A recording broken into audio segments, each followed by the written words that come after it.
International Criminal Tribunal for the former Yugoslavia is now in session. L'audience du tribunal pénal international pour l'ex-Yougoslavie est ouverte. Please be seated. Veuillez vous asseoir.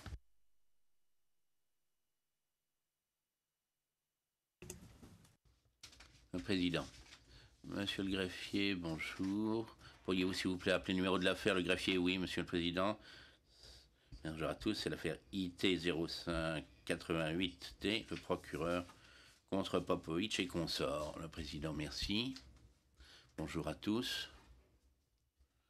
Pour le compte-rendu, tous les accusés sont présents. Pour l'accusation, nous avons la même composition que vendredi dernier à la fin de l'audience. Pour les équipes de défense, je vois que tout le monde est présent. Nous pouvons donc commencer. Monsieur McCloskey, nous avions évoqué un certain nombre de problèmes ou de questions vendredi dernier pour lesquels vous aviez quelques travaux et recherches à faire et nous rendre compte. Monsieur McCloskey, oui, monsieur le président, madame et monsieur le juge, je me suis efforcé de le faire. Je voulais tout d'abord demander ceci. J'ai remarqué que par inadvertance, j'avais omis de parler d'un examen concernant 4 pièces à conviction qui constituent une réponse précise à l'argument concernant l'entrepôt de Kravitsa que la défense avait présenté dans l'affaire Borovstanin. Et il me faudrait que quelques minutes pour vous en parler, clarifier les choses. Je pense que ça vous aidera à comprendre, serait davantage logique par rapport aux arguments présentés à la défense. J'ai également envie de mentionner notre demande concernant la condamnation, la sentence, la peine, ce que je ferai très brièvement et sans faire trop de cas. Le président, bien, les membres de la Chambre se consultent.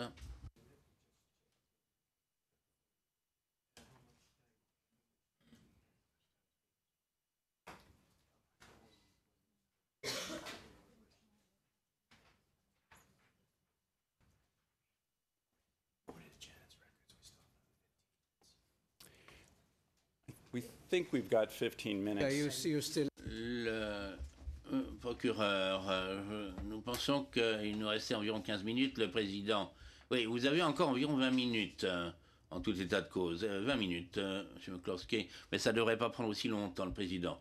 Bon, ça dépend de vous, de voir combien de temps ça durera. C'est votre problème, M. McCloskey, je vous remercie.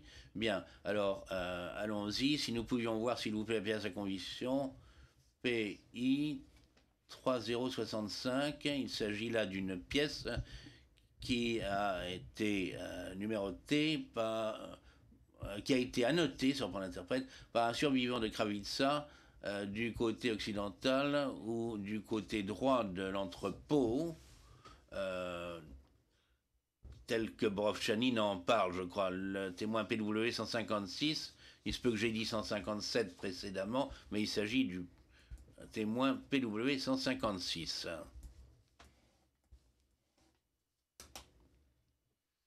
Et cette pièce, vous vous en souviendrez sans doute, est celle où il indique d'où il provenait. Alors, bien entendu, on a la photo prise en hiver, mais ceci montre qu'il se déplaçait du côté droit de la photo, suivant le devant de l'entrepôt, puis qu'il est entré par cette porte que nous voyons marquée ici, où on voit le rouge, puis on passe à la suivante, ce qui est la PIC 3066.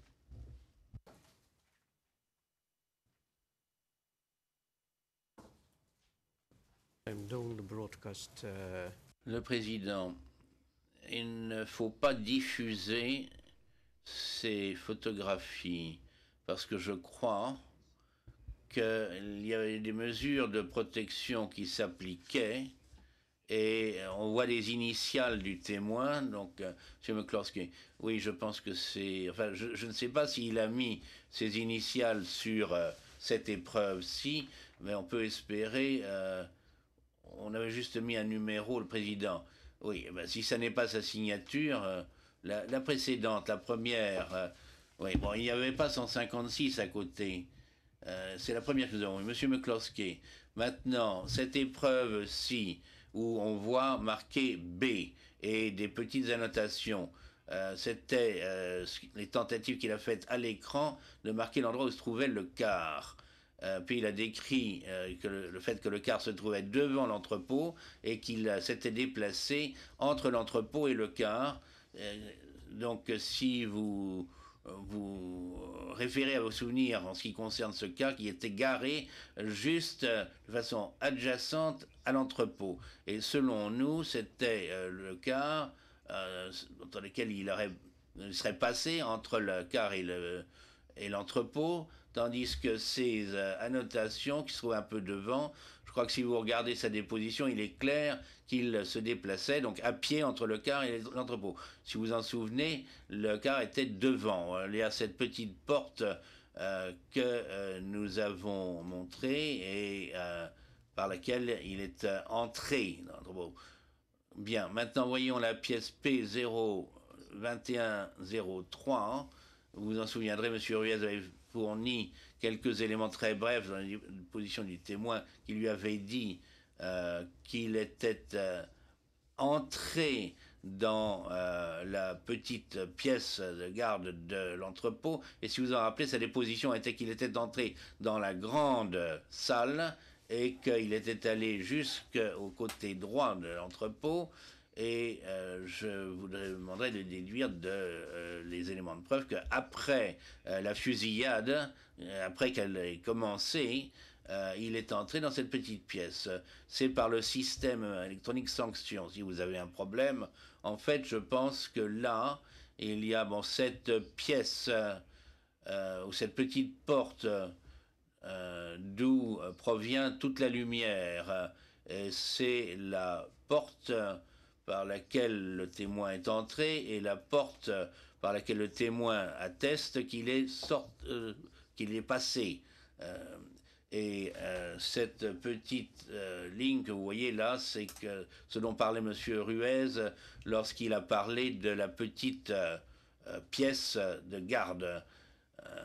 Si nous pouvions revoir la même image, j'ai demandé à Mme Stewart de mettre certaines lignes.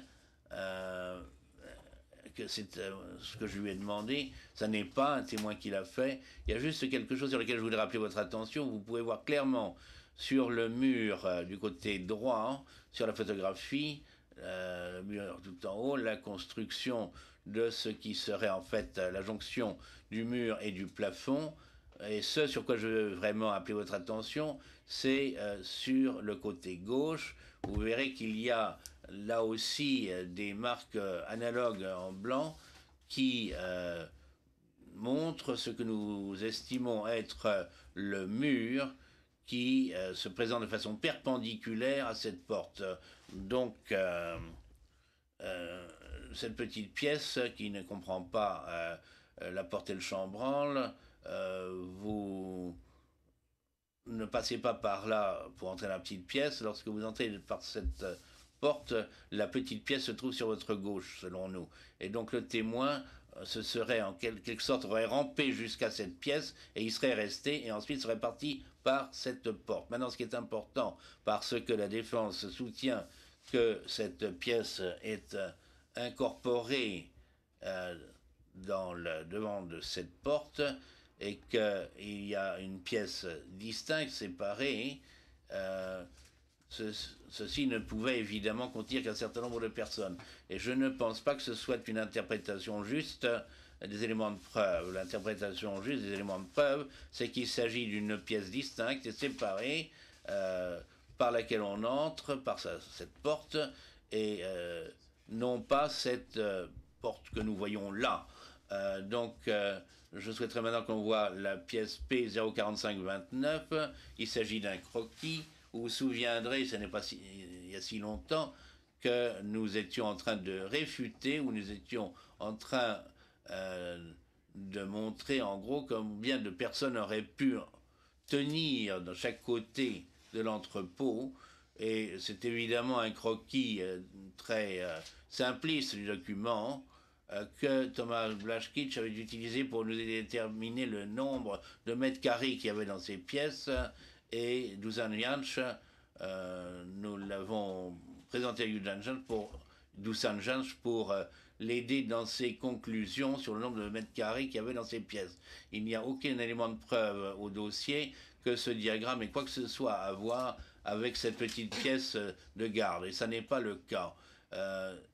Il n'y a aucun élément de preuve à ce sujet et ça n'a pas pour but de traiter la question de cette pièce de garde. C'est donc un diagramme très grossier. Il ne doit pas être considéré comme quoi que ce soit d'autre, comme ayant à voir avec cette pièce de garde.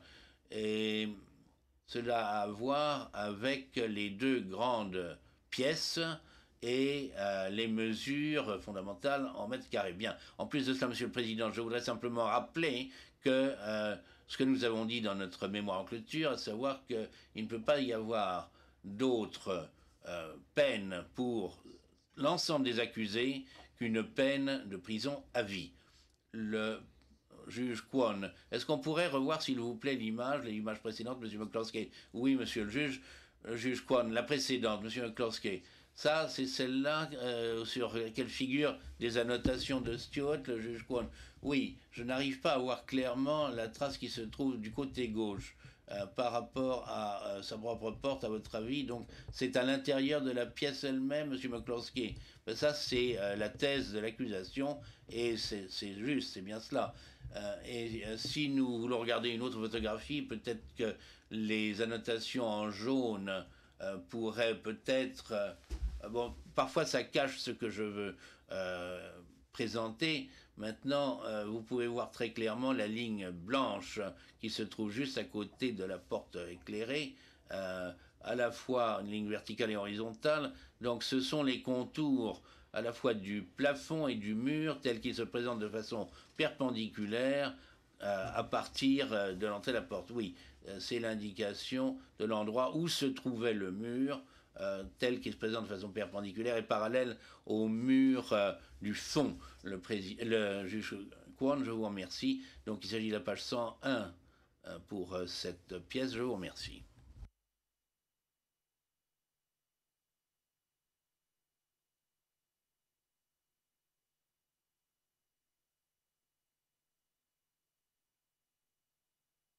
Okay, we'll get to... Monsieur McCloskey. Maintenant, j'en viens aux questions. Je vais essayer d'y répondre brièvement. Et bien sûr, s'il y a d'autres questions que cela déclenche, j'y répondrai aussi. La première que j'ai notée répondait à l'argument de l'équipe Bureau, à savoir que l'article 49 des Conventions de Genève est l'article essentiel, l'article qui gouverne cette question, et qu'il ne s'applique qu'aux civils. Eh bien, nous sommes d'accord que l'article 49 des Conventions de Genève de 1949 s'applique aux civils seulement, mais bien entendu, ça n'est pas là que s'arrête l'analyse et la discussion, l'argumentation.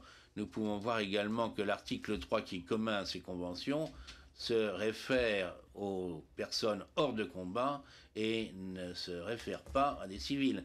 Mais ce qui est plus important, nous regardons comme l'a examiné la Chambre d'appel pour ce qui est du droit international coutumier et la jurisprudence Merksich et Martich.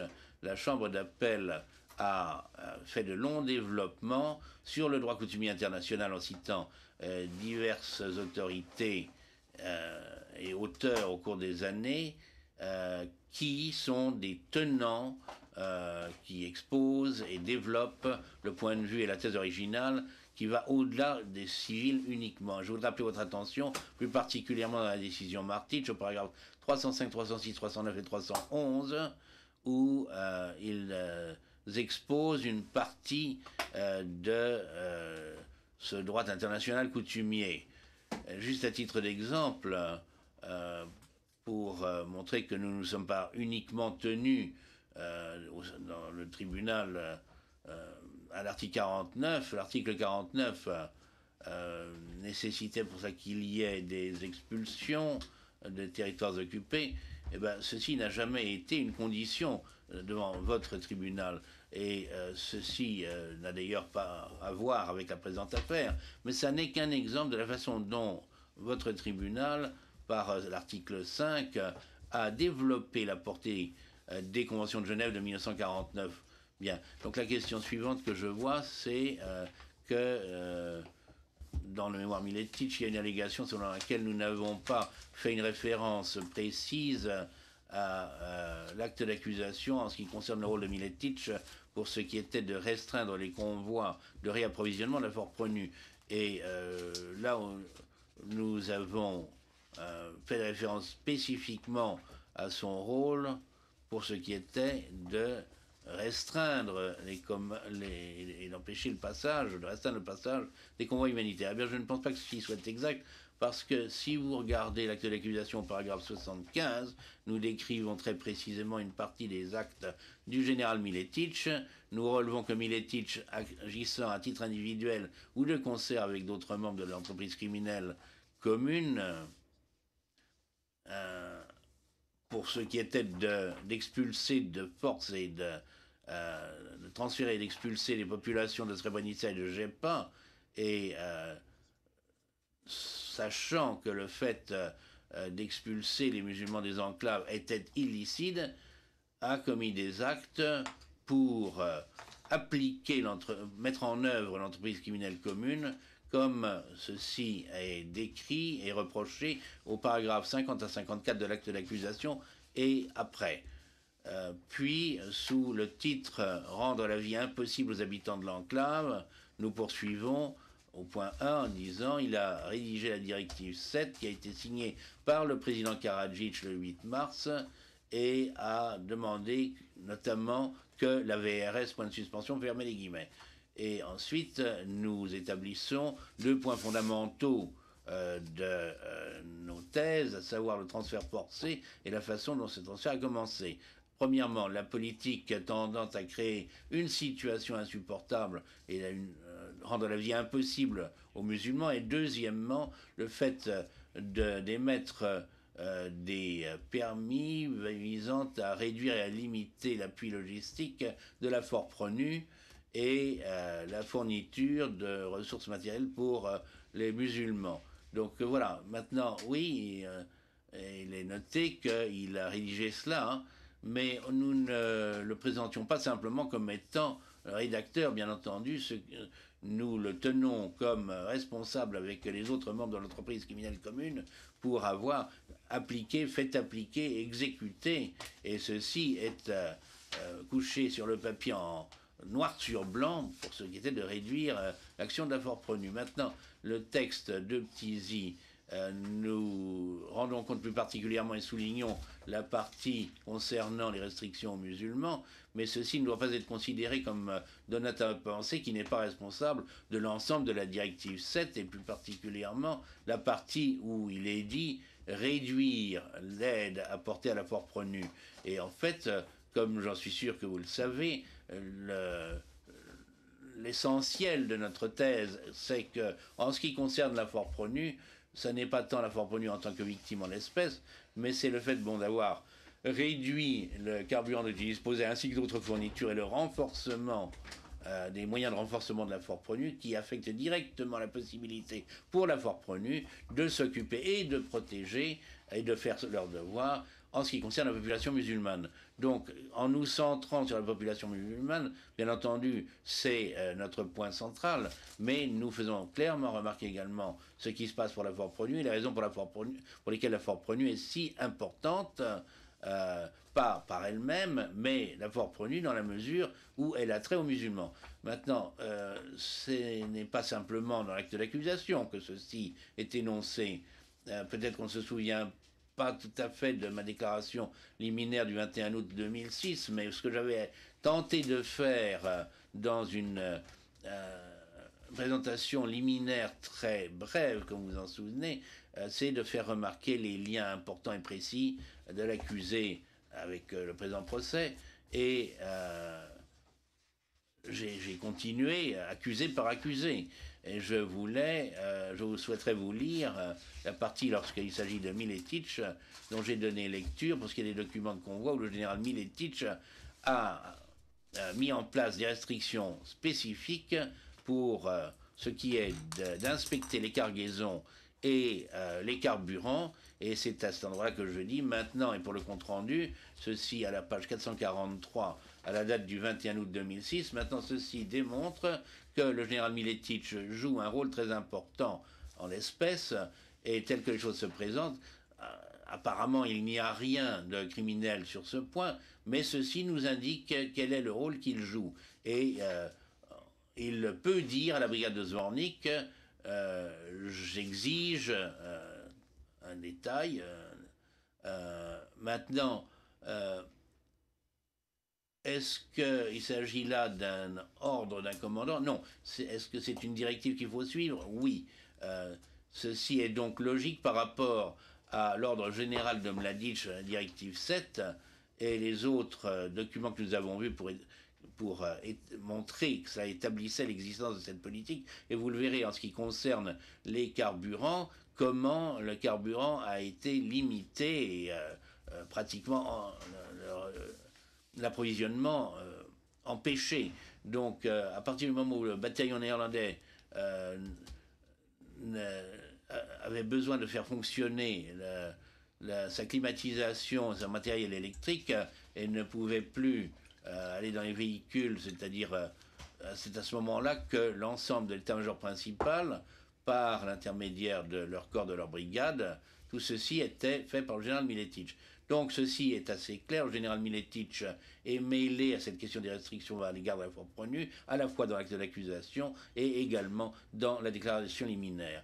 Un acte d'accusation ne peut pas donner toutes les manières dont les personnes peuvent commettre des crimes.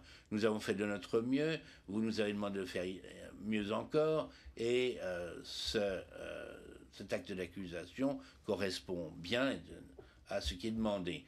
Et également, dans le mémoire Miletich, on parvient à la conclusion qu'en ce qui concerne l'endroit où se trouve Miletich et Milanovic en 1995,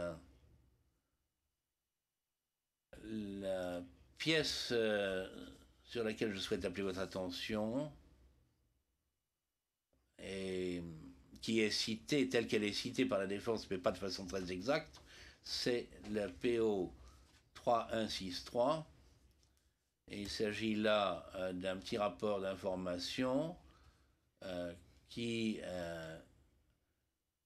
est présenté juste, je crois, juste avant que Milanovic n'ait fait sa déposition, lorsque nous avons réexaminé avec lui cette collection complète que nous avions des rapports de l'état-major principal au président, et ces rapports présentaient les noms de Miletich ou Milovanovic, où parfois on voyait qu'il y avait comme signature les lettres ZA pour eux, et nous avons regardé tout cela et nous avons remarqué son nom et le nom de Miletich comme étant l'autre nom, et par ce document vous pouvez voir quelles sont les conclusions sur ce point. Et dans sa déposition, fondamentalement, ceci représente la période pour laquelle il aurait été présent, où Miletich l'aurait remplacé. Ça n'est pas parfait, vous pouvez vous en rappeler, et Maître Fauveau a montré ceci à M. Butler. Je pense que c'était le même jour, un document qui a été émis sous le nom de Milovanovic, un autre sous le nom de Miletich, et comme Milovanovic fait des navettes, il est clair que ceci ne va pas représenter à 100% ce qu'il fait, mais ça vous donne une bonne idée des périodes de temps assez longues pendant lesquelles Miletich le remplaçait, et certaines périodes pendant lesquelles Milovanovic était revenu ou revenait. Donc en gros, nous pouvons voir après ce document que pour la plus grande partie du mois de janvier, les documents étaient signés par Miletich. J'ai compté ce matin 9 jours en février où c'était bien Miletic. Le reste du temps, c'était Milovanovic.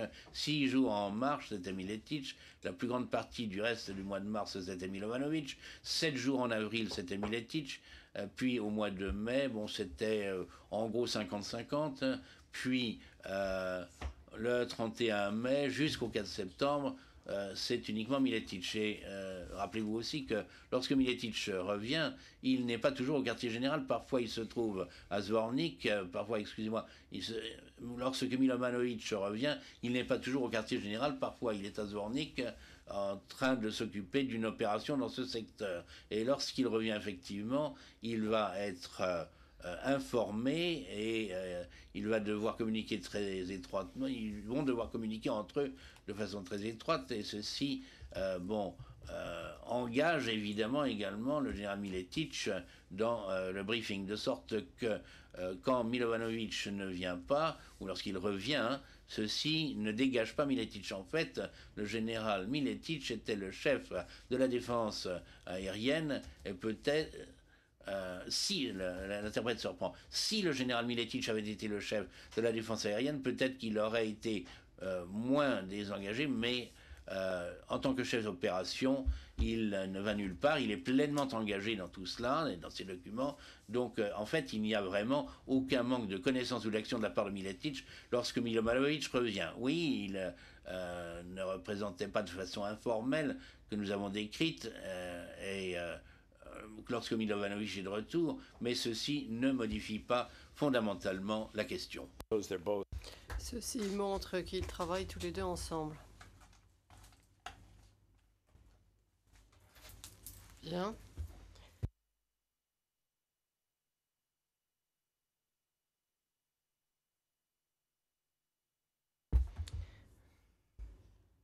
Il y avait une autre question à propos des faits admis et décisions, à savoir si ceux-ci déplaçaient la charge de la preuve. Et je vous ai donné ma position là-dessus. À l'époque, aucun d'entre nous n'estimait qu'il y avait un quelconque exemple de la part de la Chambre, de part et d'autre, présenté à la Chambre de première instance, puisqu'on tentait de rationaliser cette affaire. Et nous avons trouvé les termes qui illustrent précisément cela. Du 27 septembre 2006, page 2253. Et Monsieur le Président, vous avez dit ceci. Je commence à la ligne 3, je cite.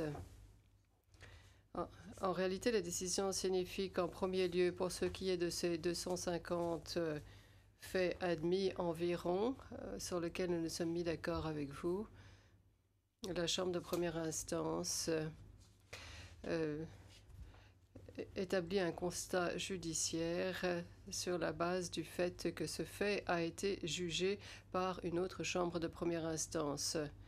Nous n'allons pas aller au-delà de cela. Le fait que d'autres chambres de première instance aient admis cela le 11 juillet 1995, la VRS est entrée à Srebrenica, cela ne signifie pas que le chapitre commence à ce moment-là et se termine à ce moment-là.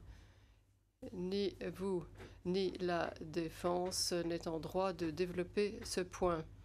Il existe des faits admis qui penchent en faveur de votre thèse et d'autres faits admis qui militent en faveur de la défense. Ce que nous avons déclaré, c'est ce que je vous ai dit. Si vous souhaitez développer cela, pour le préciser, eh bien, à terme, c'est nous qui aurons à nous prononcer non seulement sur ce fait-là, mais sur tous les faits pertinents. Bien sûr, vous serez en mesure de le faire. Fin de citation. Je crois que ceci établit clairement le fait que les faits admis ne sont présentés ni d'un côté ni de l'autre. Chacun est libre de les soumettre. C'est ainsi que le procès s'est déroulé en 3 ans. Vous n'avez jamais adopté une attitude de contrôle. C'est quelque chose que nous apprécions beaucoup.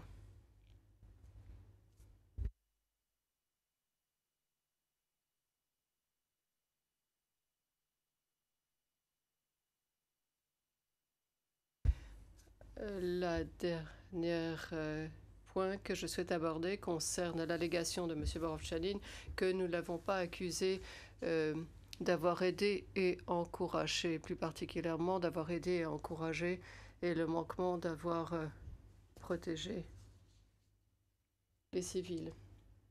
Je veux évoquer ce passage-là. C'est quelque chose auquel on peut répondre assez simplement en se reportant à la responsabilité pénale individuelle, au paragraphe 88 de l'acte d'accusation, où nous disons que conformément à l'article 7.1 du statut du tribunal, nous énumérons la liste de toutes les personnes, y compris Borov-Chanin, qui sont responsables des crimes qui leur sont reprochés dans cet acte d'accusation. Les accusés ont commis, planifié, incité à commettre, ordonné ou de toute autre manière aidé, encouragé à planifier, préparer, exécuter ces crimes, ainsi qu'il est exposé dans le détail dans le présent acte d'accusation. Ensuite, nous poursuivons en disant, et nous nous répétons de façon plus précise, et nous évoquons plus particulièrement, en ce qui concerne M. Borov-Chanin, au paragraphe 92. Et nous disons ceci, éléments distincts et indépendants engageant la responsabilité sur la base de l'article 7.1 du statut du tribunal, la présence de Lyubomir Borov-Chanin au lieu d'exécution de l'entrepôt de Kravitsa ou à proximité de celui-ci, ainsi qu'il est indiqué au paragraphe 30.4 et 43a petit i du présent acte d'accusation, et l'absence de toute intercession de sa part pour protéger les prisonniers sur place ont inciter, aider, encourager les auteurs matériels des exécutions. Dans la mesure où cette présence et cette passivité ont encouragé et incité les auteurs matériels des exécutions de Kravitsa à poursuivre l'exécution des prisonniers pendant et après le passage de Lyubomir Borov-Chanin sur les lieux des exécutions. Et ensuite, deuxième partie de ce paragraphe, au petit b, constituer un manquement délibéré à ses obligations, engageant en tant que commission sa responsabilité au terme de l'article 7.1 du statut, étant donné que Lyubomir Borov-Chanin avait la garde de prisonniers musulmans détenus à l'entrepôt de Kravitsa au nombre de 1000 environ dans l'après-midi du 13 juillet, où il exerçait le contrôle et était tenu d'empêcher ainsi que ses troupes et d'autres, dont au moins un béret rouge de la brigade de Bratunats, leur fasse du mal. Alors qu'il était à même de le faire, Lyubomir Borov-Chanin n'a pas protégé l'ensemble des prisonniers qui étaient détenus sous son contrôle à l'entrepôt de Kravitsa. Le début de ce paragraphe évoque la question d'avoir aidé, encouragé, parce qu'il était présent, il a encouragé et incité, et il a manqué à ses obligations et n'a pas protégé. Et je souhaite ajouter un bref commentaire à cette idée d'aider et encourager. Aider et encourager a été défini comme ceci, avoir connaissance des actes criminels et venir en aide de façon substantielle et fournir une aide substantielle à la commission de ces crimes. Lorsque l'on détermine l'intention d'une personne qui n'a pas fait d'aveu, voici précisément comment l'accusation ou tout juge du fait détermine l'intention. L'accusé a connaissance du crime et il en a fait partie.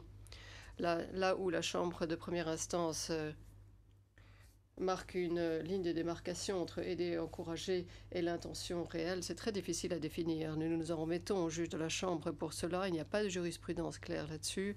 La prononcée de la peine, eu égard au fait d'aider ou encourager, et la distinction établie avec l'intention est quelque chose pour laquelle il n'y a pas de ligne de démarcation très claire. Et si vous regardez l'arrêt Kerstich, il a été condamné pour avoir participé de façon intentionnelle, et Kerstich a été condamné en tant que quelqu'un qui a aidé, encouragé. Donc je crois qu'il a 36 ans.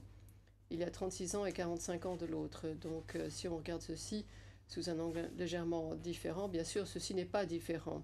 Et lorsque vous prenez part à quelque chose de façon intentionnelle et que vous fournissez une aide substantielle, vous êtes un élément clé de cela. Il ne s'agit pas là de crimes individuels. Tous travaillaient ensemble. Le fait qu'il y avait une personnalité centrale et qu'il y avait des petits lutins de part et d'autre, eh bien non. Ça, c'est quelque chose qu'il faut voir avec du recul, savoir qui est le plus responsable lorsque vous arriverez au moment de prononcer leur peine. Lorsque vous regardez les éléments de preuve, à savoir s'il y avait connaissance du crime et aide substantielle, il faut en déduire, à mon sens, que l'on a l'intention de connaître les conséquences, ou on est censé connaître les conséquences de ces actes. Vous savez, en réalité, que l'on a l'intention de commettre les conséquences naturelles et probables de nos propres actes. Lorsque les êtres humains agissent et ils savent qu'il y a des conséquences prévisibles de leurs actes, s'il y a un crime épouvantable tel que le meurtre, on peut en déduire que l'intention y était de le commettre. C'est en tout cas ainsi qu'agissent les êtres humains. Je ne pense pas qu'il soit nécessaire d'aborder ceci maintenant dans la présentation de notre thèse, mais les conséquences prévisibles, lorsque M. Borov-Tchani n'agit pas, il sait que ceci va provoquer des morts, à savoir si les gens vont mourir parce qu'ils perdront tout leur sang dans l'entrepôt ou en raison d'exécutions qui se dérouleront par la suite. Je pense qu'il s'agit des deux choses à la fois. Veuillez tenir compte de ces termes lorsque vous vous pencherez sur ce domaine particulièrement sensible et difficile du droit international. Nous sommes assez avancés dans ce tribunal. Nous n'avons pas encore défini de façon très claire quelle était la différence subtile entre ces deux domaines, bien que la jurisprudence déclare clairement que le souhait d'agir n'est pas le critère retenu. Nous n'avons pas besoin de prouver qu'il souhaitait que ceci arrive.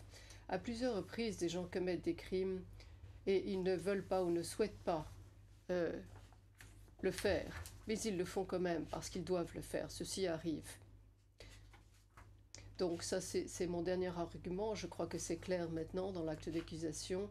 Rien dans l'acte d'accusation laisse entendre que M. Béhara ait participé au réensevelissement. Donc il ne peut pas être tenu responsable au regard de l'acte d'accusation pour cela. Il y a peut-être eu des témoins qui ont évoqué son nom pour ce qui est des réensevelissements, et je crois que les éléments de preuve ont montré dans cette affaire que ceci ne pose pas de problème. Nous maintenons ce que nous avons dit, Monsieur le Président, ce que j'ai déjà dit par le passé. Je crois que je n'ai rien à ajouter et je suis prêt à répondre à vos questions si vous en avez. Veuillez, le Président, vous pouvez vous asseoir. Monsieur McCloskey, merci beaucoup, Monsieur le Président. Le Président, merci beaucoup, Monsieur McCloskey. Nous pouvons maintenant entendre les plaidoiries de l'équipe de la défense et nous allons commencer par Maître Jivanovic. Good morning. Le Président, bonjour Monsieur le Président. Le Président, vous avez 2 heures devant vous. Maître Jivanovic, la défense Popovic a déposé son mémoire en clôture et s'en est tenu au délai fixé par les juges de la Chambre et au sujet abordé prédéfini. Sa position quant à l'acte d'accusation porte sur les témoins des faits incriminés, les constatations faites par les experts et les pièces à conviction.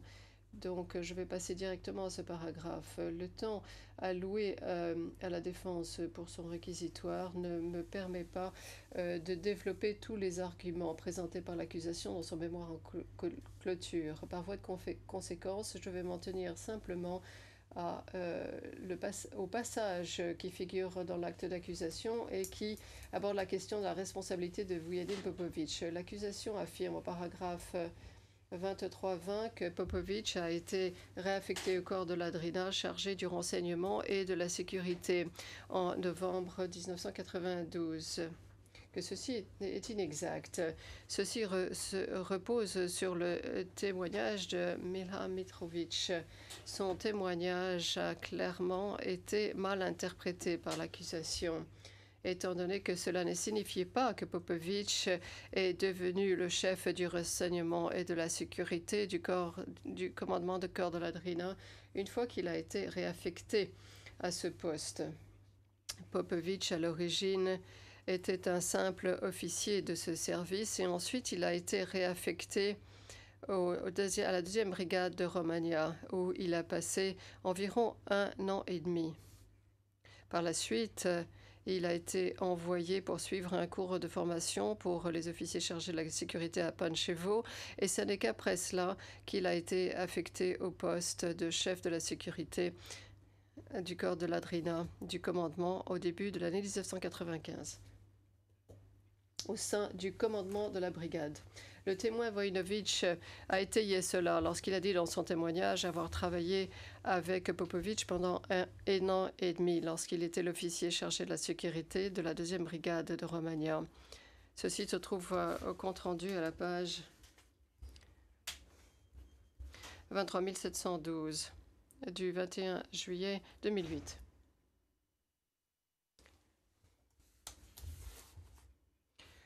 Le document du commandement du corps de la Drina du 11 mai 1994, c'est le document 7485, a été signé par le lieutenant-colonel Pounianine en qualité de Ranko Koulianine, en qualité de chef du renseignement et de la sécurité. Ceci étaye davantage ce témoignage. D'autres éléments cités indiquent que Popovich n'était pas chef du renseignement et de la sécurité avant l'année 1995. La réorganisation également, plus précisément la séparation des services de renseignement et de la sécurité, cette séparation s'est faite en 1995 et non pas en 1993, comme le déclare l'accusation dans son mémoire en clôture. Ceci est clair d'après le document qui mentionne le corps de la Drina et qui précise que ceci date de 1994, que les services de renseignement et de la sécurité faisaient partie du même organe. Au paragraphe suivant, l'accusation analyse différents documents et règlements pour prouver la responsabilité de Popovich concernant les prisonniers de guerre et les réfugiés, ainsi que l'obligation qui était la sienne de coordonner ses actions avec le MOUP. L'argument de l'accusation, lorsqu'elle analyse ces différents sujets, son analyse n'est pas exacte. Les arguments présentés sur la responsabilité de Popovich égard aux prisonniers de guerre se fondent sur 2 motifs. Premièrement, premier motif, il s'agit des critères juridiques retenus, à savoir que la police militaire s'occupe de la sécurité physique des prisonniers de guerre. L'accusation avance que Popovich a participé à l'organisation et à la mise en œuvre des mesures cherchées d'assurer la sécurité. Cet appui ou ces mesures de sécurité comprennent entre autres au niveau de la police de prendre des mesures et d'assurer la sécurité directe des prisonniers de guerre et d'assurer le contrôle et le suivi du mouvement des réfugiés. Ceci se trouve au paragraphe 23-28 du mémoire en clôture de l'accusation. Comme Popovich avait, comme il est allégué, le devoir de contrôler les unités de la police militaire et au niveau du corps du commandement des brigades subordonnées, il était responsable à la fois des prisonniers de guerre et des réfugiés. Deuxième point, l'accusation affirme que le chef de la sécurité au niveau du corps était responsable des prisonniers de guerre parce que c'est lui qui proposait à son commandant les moyens dont la police militaire pouvait être employée. Et il était autorisé à demander au commandant des unités de la police militaire comment il fallait accomplir les tâches qui avaient été ordonnées par les commandants des unités et prenait le contrôle des unités de la police militaire au niveau des corps et des brigades. L'accusation affirme ceci en se fondant sur des faits déformés et une mauvaise interprétation des règlements et des documents. Pertinent. La première règle que l'accusation a mal interprétée est la règle du corps 7DP 412 au paragraphe 468 de ce corps. La sécurité implique 5 types de mesures. L'une de ces mesures portait sur les activités de contre-renseignement et activités de contre-renseignement. Ces mesures relèvent strictement de les organes de sécurité au niveau du corps de la DRIDA, du commandement du corps de la DRIDA, dont Popovic était le seul responsable. Paragraphe 6 des règlements de service des organes chargés de la sécurité. P416 indiquant que le contre-renseignement est rattaché aux organes de la sécurité. Toutes les autres mesures de sécurité, y compris les mesures ayant trait à la police militaire, relevaient uniquement des commandants de l'unité. Il s'agit là de règles de commandement et d'état-major qui sont clairement précisées dans les règlements de service au paragraphe 7 des organes chargés de la sécurité.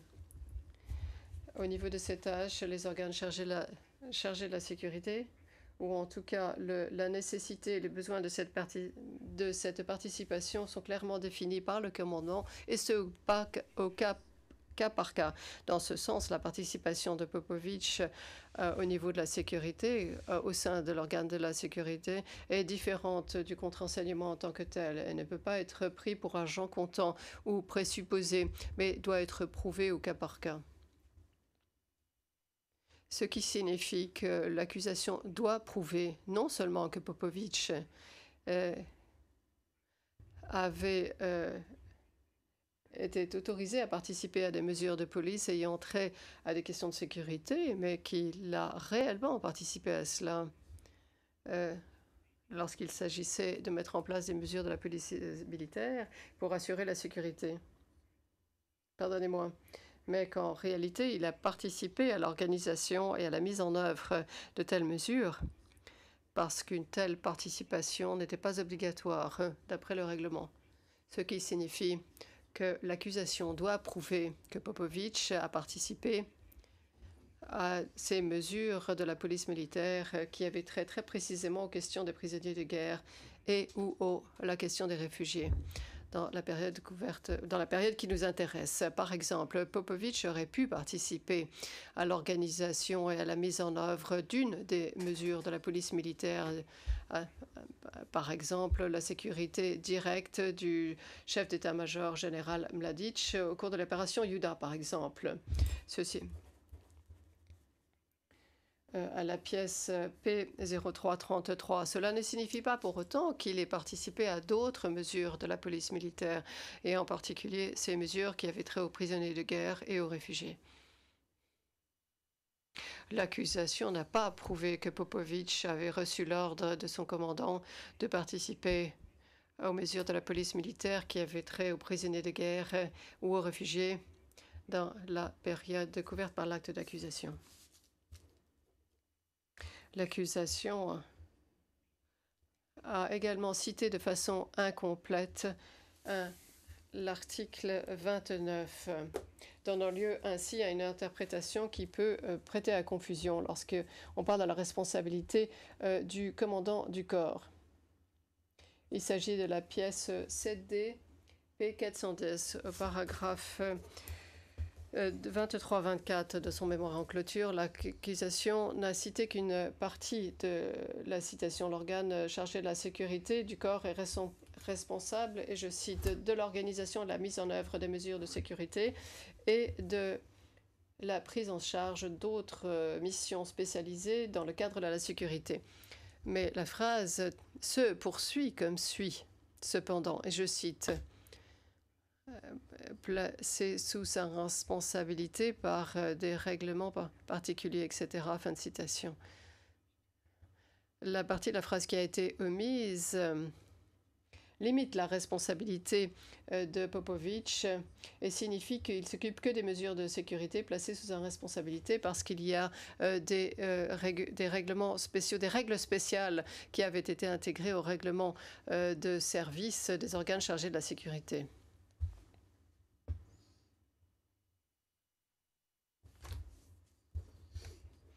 Ces règles spéciales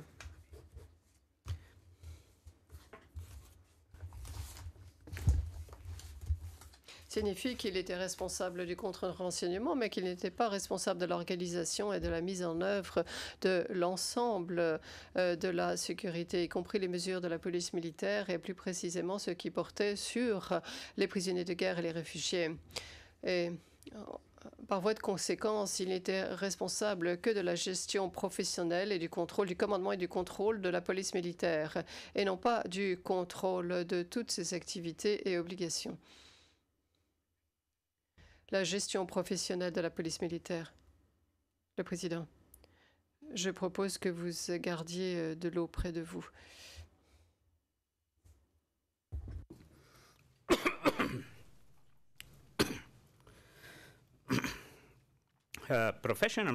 La gestion professionnelle de la police militaire avait été clairement définie par les règlements de service au paragraphe 14 de la police militaire et comprenait l'organisation et la formation, l'inspection et l'instruction, à savoir la mise en place et la mobilisation des unités de la police militaire, la préparation des règlements pertinents et les préparatifs du contrôle et de l'évaluation de la préparation au combat des unités de la police militaire.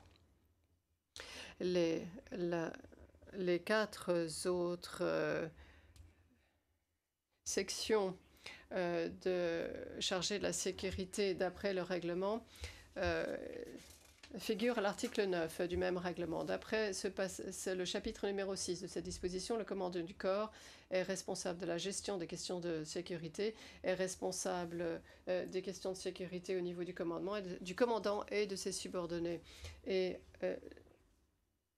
Et de la mise en place et de la prise de mesures sur la base du règlement et conformément à ses responsabilités. L'accusation avance que l'organe chargé de la sécurité, le corps chargé de la sécurité avait le devoir de contrôler l'ensemble des travaux des unités de la police militaire et du commandement du corps et des unités subordonnées. Ceci est contraire au principe de l'organisation militaire, la VRS, en l'espèce. Ce qui est important à retenir, c'est le principe de l'unicité du commandement. Confère Vouga, 4 juillet 2008, page 318 à 334, 316 à 334. C'était le principe de base, à savoir le commandant d'une unité militaire a un droit exclusif et indivisible de commander toutes les unités subordonnées et assume la responsabilité pour cela, l'état de préparation au combat, l'emploi des unités ainsi que toute exécution appropriée des missions ou tâches qui sont assignées à l'unité. Confère Kosovo, 16 juillet 2009, page 224. En fait, la fonction du commandement cite 3 obligations et devoirs principaux du commandant, à savoir prendre des décisions, donner des ordres et le contrôle, à savoir la surveillance ou le suivi de la mise en œuvre de ces ordres. C'est donc FOCHA, le 20 juin 2008, page 586, lignes 3 à 10. Donc, je fais référence à cette partie. L'interprétation de l'article 29 de la part de l'accusation et l'affirmation selon laquelle Popovic était responsable pour ce qui est de l'appui dans le cadre de sécurité et du contrôle de la police militaire signifierait que les commandants de brigade donnaient des ordres à des unités de la police militaire, mais qu'ils ne pouvaient pas en mesure de contrôler si ces ordres ont été exécutés de façon appropriée ou pas, parce que le chef de sécurité du corps a été autorisé à contrôler la police militaire. Et pour ce qui est de tous les aspects de leur travail, y compris l'exécution des ordres donnés par les commandants de brigade, une telle approche est opposée au principe de l'unité du commandement, parce que pratiquement cela exclut les unités de la police militaire du commandement effectif du commandant de la brigade.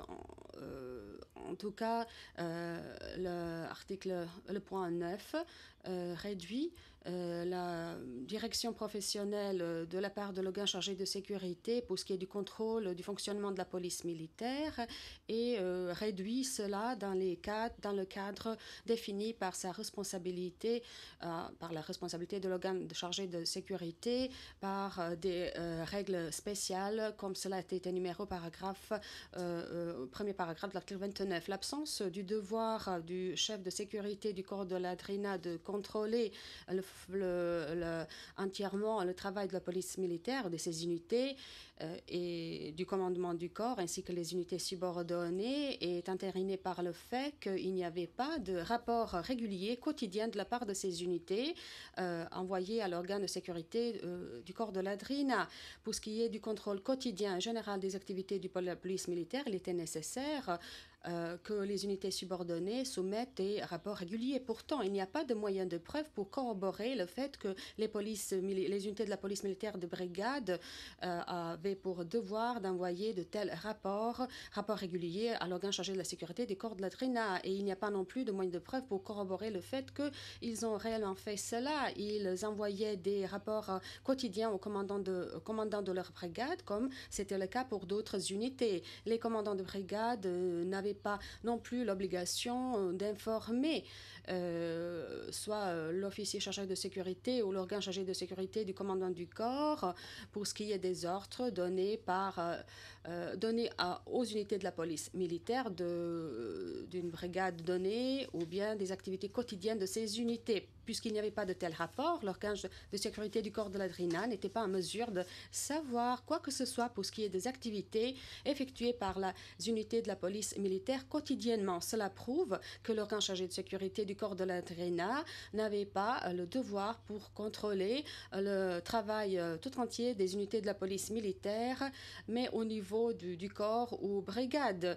D'ailleurs, sinon, pour ce qui est du fait d'envoyer les rapports quotidiens, aurait été établi entre les unités de la police militaire de brigade et de corps d'un côté et le chef, c'est-à-dire l'organe de sécurité du commandement du corps de la DRINA de l'autre. Les règles spéciales contenues au règlement de service des organes de sécurité définissent les deux parties de leur devoir. Le premier groupe est le travail du contre-renseignement et l'autre c'est le travail administratif au niveau de l'état-major. Les activités du contre-renseignement sont exécutées par l'organe de sécurité sans aucun ordre de la part de son commandement. Et la conséquence pratique d'une telle disposition pour ce qui est de cette affaire est que l'accusation n'a pas eu besoin de prouver qu'un tel travail au niveau du commandement du corps de la DRINA a été exécuté par Popovic, puisque c'était la seule personne qui exécutait ce travail, qui n'a pas autorisé à transférer, à déléguer ses devoirs à qui que ce soit d'autre, et le commandant du corps de la DRINA n'a pas été autorisé à déléguer ce type de travail à un autre officier. Le président, Maître Jovanovic, je m'excuse, j'ai parlé trop vite. Le président, ralentissez votre débit, s'il vous plaît. Maître Jovanovic, je m'excuse. Le président, très bien. Maître Jovanovic, je m'excuse auprès des interprètes. Donc, le deuxième groupe de devoirs qui incluait les missions de la police militaire devait être exécuté uniquement sur l'ordre ou demande du commandant de l'unité. Et je fais référence à vos gars là. Il s'agit de la page du compte-rendu, de la date du 30 juin 2008. Les pages sont 057 et 058. Et pour ce qui est de ce groupe de missions ou de tâches, le commandant de l'unité a été exclusivement autorisé à prendre des décisions pour savoir si l'organe de sécurité allait être inclus à la prise de décision concernant les façons d'utilisation d'une unité de la police militaire. Je fais référence au paragraphe 324 du moment à clôture de l'accusation. Cela veut dire, par conséquent, que le commandant de l'unité n'a pas eu le devoir de demander que que son organe de sécurité soumette une proposition pour ce qui est de l'utilisation des unités de la police militaire, mais seulement lorsque cela était, il a considéré que cela était nécessaire. Donc, il n'a pas été obligé d'informer l'organe de sécurité pour ce qui est de ses missions ou de ses ordres, des ordres donnés au commandant des unités de la police militaire. Encore, je fais référence à Vuga, page 58 à 62. Et dans ce sens-là, cela n'a pas représenté une obligation pour le commandant de l'unité de donc transférer les missions aux unités de la police militaire par le biais de son organe de sécurité, comme cela est avancé au paragraphe 23-25 du mémoire en clôture de l'accusation. Et c'est également inexact, c'est-à-dire cette affirmation que l'organe de sécurité a été toujours contrôlé par le commandant a été toujours envoyé toujours au commandant des unités de police militaire des instructions pour ce qui est de la mise en œuvre des missions données par le commandant de l'unité. Il a fait cela seulement si le commandant de cette unité a trouvé cela comme étant nécessaire. Sinon, le commandant de l'unité donc a signé, à qui on a signé des missions pour ce qui est du commandant de la police militaire, sans aucune participation de l'organe de sécurité. De plus, le chef de sécurité au niveau du corps est responsable et il répond au commandant du corps pour ce qui est des activités de la police militaire, des unités de la police militaire, au sein du commandement du corps, conformément au paragraphe 23 du règlement, seulement lorsque ces activités proviennent des missions qui ont été adoptées sur la base de sa proposition. Il ne peut pas d'ailleurs assumer la responsabilité pour ce qui est de la mise en œuvre de l'exécution des tâches données par le commandant du corps à la police militaire à son insu. C'est-à-dire, c'est assez logique, à savoir que l'organe de sécurité peut proposer l'utilisation de la police militaire seulement pour ce qui est de la portée de sa compétence par rapport aux activités ayant trait au travail du contre-renseignement, c'est-à-dire pour ce qui est de la sécurité d'assurer la sécurité d'une personne, cela peut être proposé d'être effectué par les unités de la police militaire qui est le mieux formé et qualifié pour de telles tâches. Je fais référence au rapport d'expert Vuga, paragraphe 290. Bien sûr, le commandant de l'unité est autorisé à assigner des missions et donner des ordres aux unités de la police militaire sans demander l'autorisation, et même cela n'est pas du tout opposé, au contraire, à des principes qui donc régissent le travail de l'organe de sécurité ou du commandant de l'unité de la police militaire. Et on ne peut pas donc considérer cela comme étant une règle selon laquelle l'organe de sécurité participe à l'organisation et la mise en œuvre de mesures autres que les mesures du contre-renseignement. Et d'après le règlement de service des organes de sécurité, paragraphe 7e, les organes de sécurité participent également, et je cite, à des opérations qui précèdent une procédure pénale contre eux, etc. Et encore une fois, c'est le rapport d'expert Vuga, 1D 1175, paragraphe 244.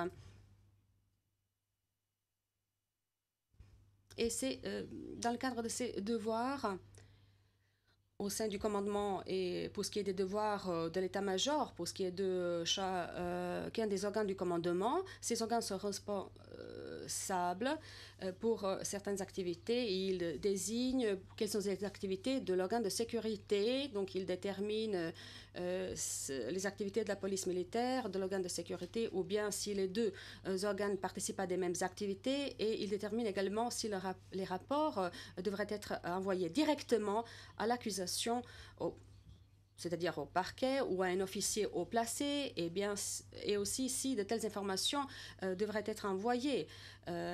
Et dans la lumière de cela, les instructions données au parquet militaire indiquent que le mémoire en clôture ne peut pas être remplacé, remplacer des obligations citées dans les lois, ainsi que des rapports définis dans le cadre du commandement de la VRS, prévus par le règlement de service concernant les organes de sécurité et prévus par la loi concernant les tribunaux militaires, à savoir le parquet l'accusation cite l'obligation de Popovic de recevoir les rapports concernant les crimes commis et de transmettre ces informations aux organes supérieurs dans la chaîne du commandement. Il n'y a pas de moyen de preuve selon lequel Popovich ait reçu de tels rapports ou qu'il ait omis de transférer de telles informations concernant les crimes à des niveaux supérieurs. C'est pour cela que Popovich ne peut pas être tenu responsable pour cela, comme cela a été indiqué par l'accusation, paragraphe 2409. De plus, l'accusation fait référence à des documents qui disent que le chef de sécurité du corps avait pour devoir de contrôler les unités de la police militaire, mais au niveau du corps et de brigades subordonnées. Le plan de travail du corps de la Drina, pour ce qui est du 10 décembre 1994, et c'est la pièce 5 D989, c'est-à-dire les missions du chef de sécurité, était de contrôler le travail des unités de la police militaire au niveau du commandement du corps et des unités subordonnées. Pourtant, les auteurs de ce plan savaient quel était le type de contrôle à être effectué sur les unités de la police militaire par les organes de sécurité. Et l'organe de sécurité a été autorisé à faire. Ce document a été destiné aux officiers qui savaient très bien quelle était la portée de leurs compétences. Et en tant que tel, puisque c'était comme cela, il n'était pas nécessaire d'écrire dans ce document concret des règles diverses et des règlements qui déterminent la nature, la portée et les limites du contrôle effectué par l'organe de sécurité ou par la police militaire. Ce plan n'exclut ni le commandant du corps, ni le commandant de brigade du contrôle des unités de la police militaire, ce qui veut dire que le contrôle effectué par l'organe de sécurité a été réduit seulement à la direction professionnelle de ces unités. L'accusation a également mal interprété 3 documents envoyés par l'organe de sécurité du commandement du corps de Drina en tant que moyen de preuve que Popovich était compétent des prisonniers de guerre et qu'il avait autorité sur la police militaire. Le premier document était l'instruction concernant les prisonniers de guerre datée du 15 avril 1995 et c'est la pièce P196. En fait, c'était l'instruction envoyée par la direction chargée de sécurité de l'état-major principal concernant les aspects de sécurité pour ce qui est des prisonniers de guerre et cela a été mis en œuvre. Et il a été dit dans ce document qu'après l'échange, les prisonniers de guerre deviennent des sources significatives des informations, des renseignements militaires très importantes pour ce qui est de la VRS et qui peut servir le renseignement de l'ennemi. C'est pour cela que les échanges ont eu lieu près de la ligne du front ou des installations militaires et ils auraient pu voir quel était le déploiement des forces de la VRS, de ces unités, quelles étaient leurs armes et ainsi que d'autres renseignements. Ces instructions ont été envoyées au commandant pour déterminer quels étaient les endroits derrière les lignes de front où étaient tenus les membres de l'armée ennemie et voilà les instructions.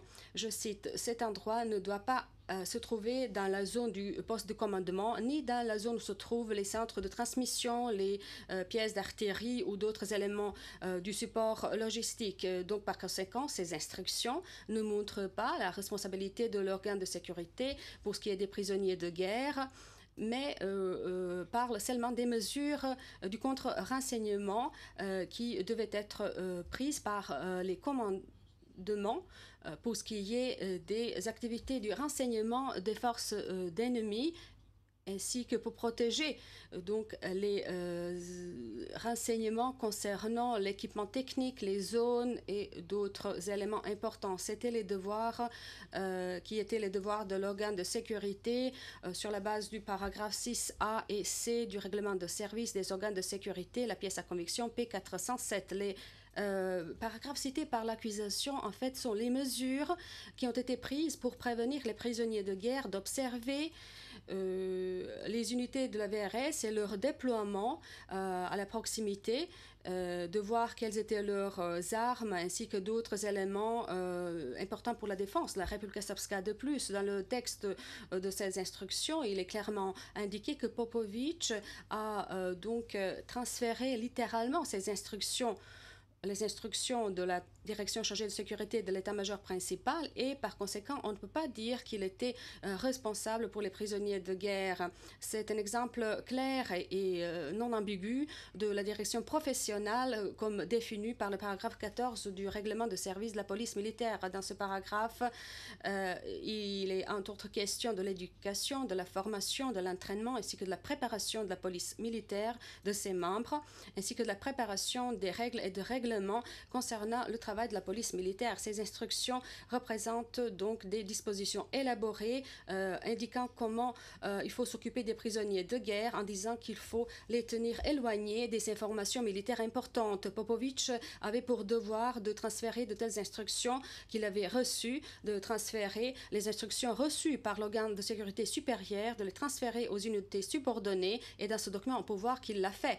Et de plus, ce document démontre clairement quelles étaient les compétences des commandements d'unité pour ce qui est des prisonniers de guerre. Cela est indiqué au paragraphe 2 où il est dit, je cite, tous les commandements à tous les niveaux de la chaîne du commandement doivent déterminer les endroits qui sont derrière les lignes de front où les membres de l'armée ennemie devaient être détenus et gardés. Et ensuite,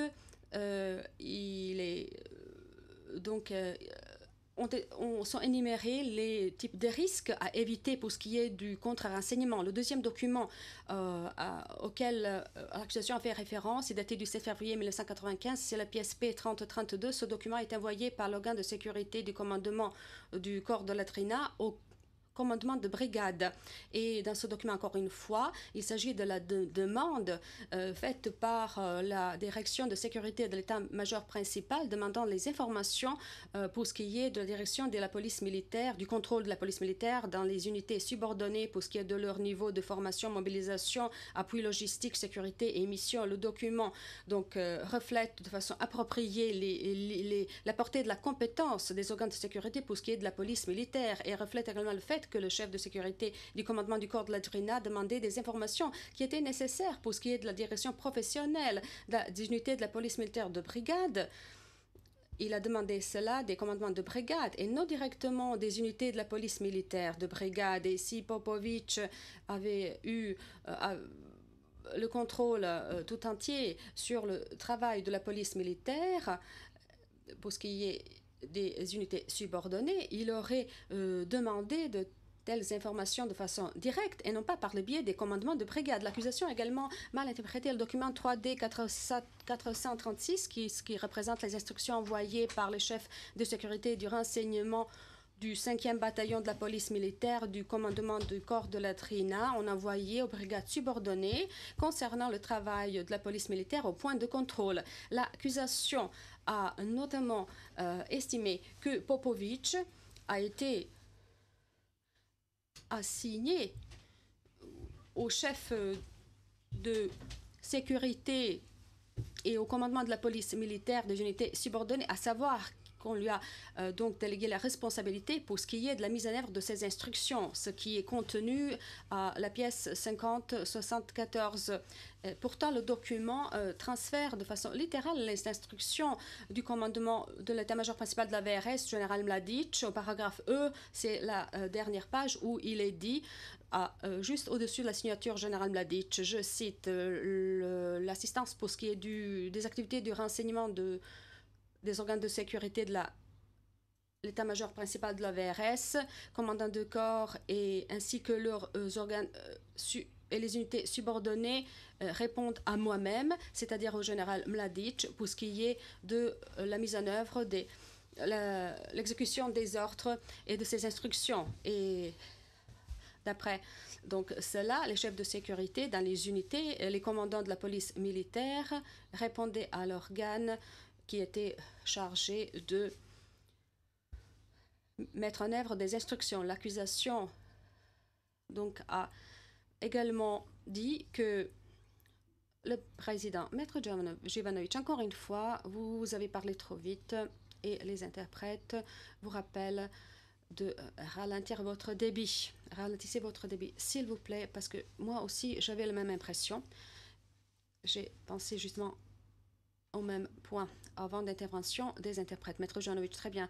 Je vais réitérer ma dernière phrase. This could only mean that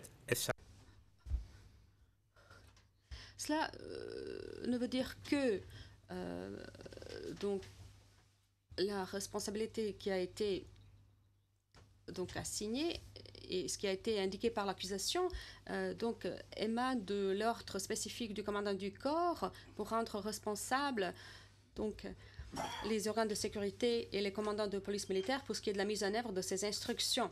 Et en général, les commandants de la police militaire répondaient pour le travail directement au commandant ou par le biais des organes de sécurité. Et dans ce cas particulier, le commandant du corps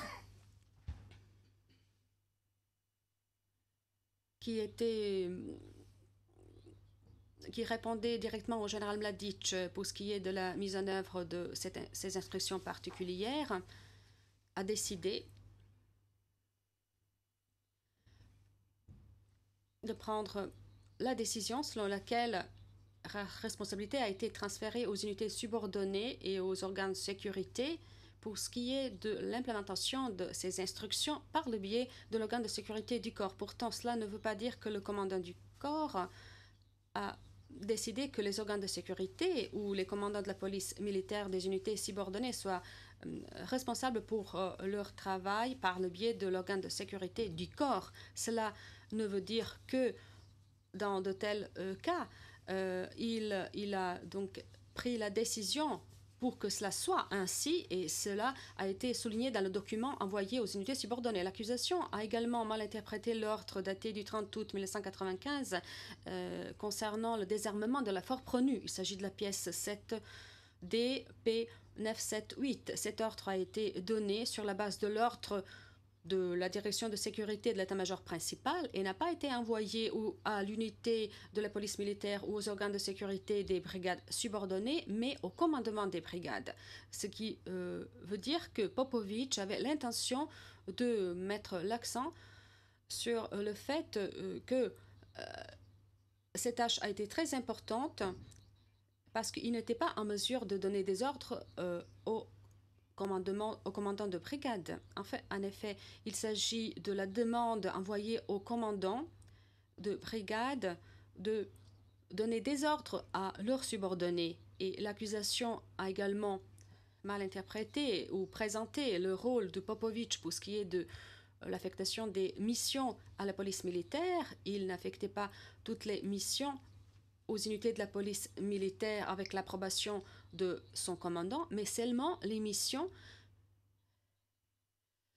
d'après sa propre proposition, ou bien s'il son commandant lui a demandé de donner des conseils professionnels sur la base des informations ou des contre-renseignements qui étaient à sa disponibilité.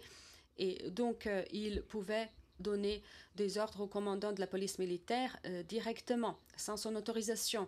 Et le commandant de l'unité donnait des ordres directement au commandant de la police militaire et non pas au Popovic. Et maintenant, je vais aborder notre sujet. Et c'est pour cela que j'aimerais qu'on fasse la pause maintenant. Le président, nous allons faire la pause maintenant.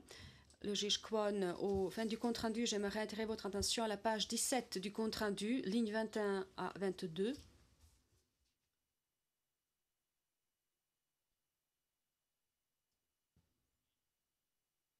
C'est à la page 17 du compte-rendu, donc ligne 21 à 22, où il est dit,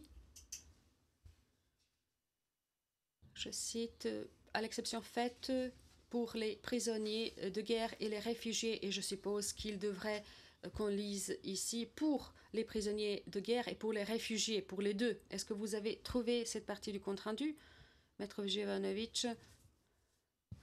Accordez-moi quelques instants, s'il vous plaît. Le juge Kwon, donc il s'agit des lignes 20, 21 et 22, où il est dit la liste de l'accusation, Maître Jovanovic, oui, les uns et les autres, pour les prisonniers de guerre et pour les réfugiés. Et je m'excuse pour cela. Merci, Monsieur le Président. Le Président, merci. Nous allons faire la pause de 25 minutes maintenant. Merci.